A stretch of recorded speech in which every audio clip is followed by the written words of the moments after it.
I'm a Brit that moved to Boston, and I've been posting about my experience living here for the past year or so on TikTok. I started 4 months ago posting on Instagram as well, and I got to 70k today. Number one, thank you so much for encouraging me, giving us advice, helping us on this journey and embracing us. Just wanted to point out something that I really think is down to living in the US. My confidence and being comfortable in my own skin. In the UK, I was actually a lot more reserved as a person. I didn't let a lot of people in, and I had my close circle of people. And since obviously living here and sharing this journey and it growing so much unexpectedly, I have had to let a lot more people in, a lot more confidence talking to strangers and being in rooms where I feel like I have imposter syndrome.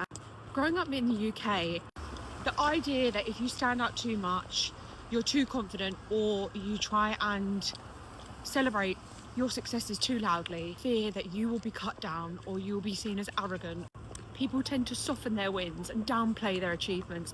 And in all honesty, I am still guilty of that. I'm through quite a while of not mentioning it to my family until they found me organically, or not mentioning it to some of my friends because I wasn't embarrassed by it, but again, like, I wanted to downplay what I was doing, and I didn't want anyone to think any differently of me. And I think that whole mentality from the British culture and from my upbringing, to be finding it amazing when Ollie will just outrightly tell people my wife's an influencer, or and I'm not, like, I have a full-time job.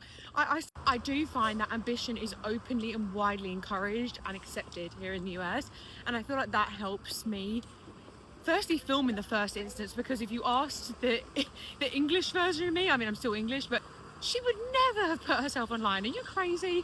To be honest, I still sometimes in the back of my mind think there's probably people from England that know me that think that it's cringy, or have watched it and think, oh, what is she doing? Like, I don't care.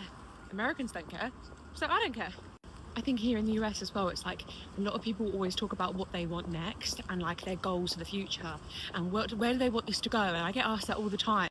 And they're like, surely you want this to go somewhere, right? You have an idea in mind. And I'm like, not really. We've had so many opportunities and so many amazing plans. I'm literally just filming this right now, and a guy just screamed the Brits in Boston.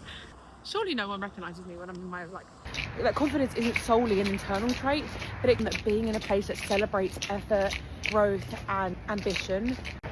I have no idea what the future has in store for Ollie and I, but I'm loving where I am right now. And I am going to set some goals for this year, because why not? It'll be the first time I've ever done that in my whole life.